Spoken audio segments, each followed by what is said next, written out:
Rwanda has tried to leverage the potential of science, technology and innovation in a bid to position herself as a knowledge-based economy, while at the same time using science and technology to address social economic challenges. However, demystifying science and making it attractive mostly to young women has been a challenge, with studies showing that female researchers account for less than 30% of all researchers. According to AG Executive Secretary of the National Council for Science and Technology, Feli Migambi Kalisa, this gender gap in the science field is a mindset problem. We conducted various surveys or studies, and we found we still have a gender gap. And someone might ask, why this gender gap? I can say it is at individual level, because at national level, as you know, the government is putting efforts in advancing women in various aspects. But now, why in these areas like research and development and science, technology, engineering, and mathematics, why still this gender gap? We found it is at individual level. This is the issue of mindset and misconceptions, saying sciences are hard. Sciences are reserved for just men and boys. Natalie Munyamupenda, the managing director at the Next Einstein Forum Rwanda, said that higher learning institutions have to find ways of not only attracting women to the science field, but also retaining them.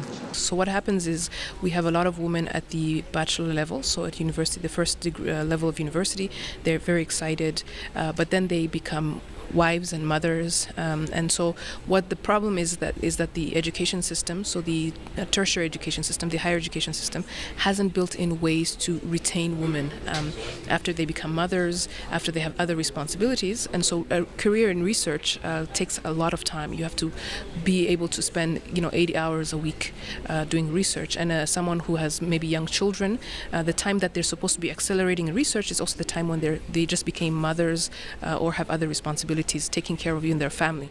So usually what happens is the woman will say, okay, instead of being a researcher in chemistry, let me go work at a bank where I finish my job at 5 p.m. or 6 p.m. and go home to my family.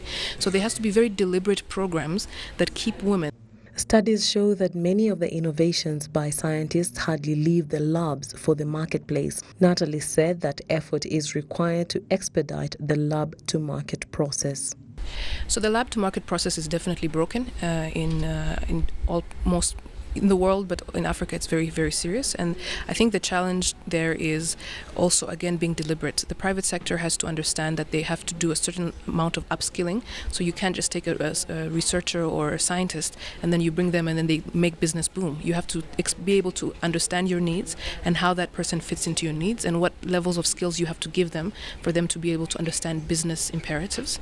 There has to be better programs, what we call industrial PhDs, where the university and the private sector company design a program or research question, and a person is paid to find an answer to that question in that business. Stakeholders in the science field also called upon the private sector to offer their expertise to young learners to help them relate science to real life. One of the key things about science, and that sometimes pushes the young people away from science, especially the girls, is when they don't see the relevance, when they don't see the immediate application. And that does not that can't happen in school only. We need to get into the other spaces for them to see how science is being applied. And so one of the things that we have to work on, and we have begun working on, is how to bring these other players. If you're talking about industries, if you're talking about other spaces where science is actually applied, we apply them everywhere, but they're more visible in other places. So one of the things we have to work at is to bring the different stakeholders to the table, and for us to put our resources, this could be not just money, but in terms of time, expertise. The Women in Science breakfast meeting, which was held in Kigali today, is part of the Africa Science Week, which began on the 4th of November and will end on the 10th of this month.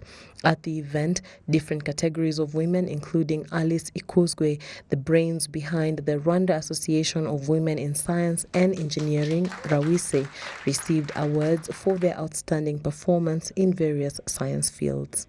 Fatima Tessi reporting for RTV.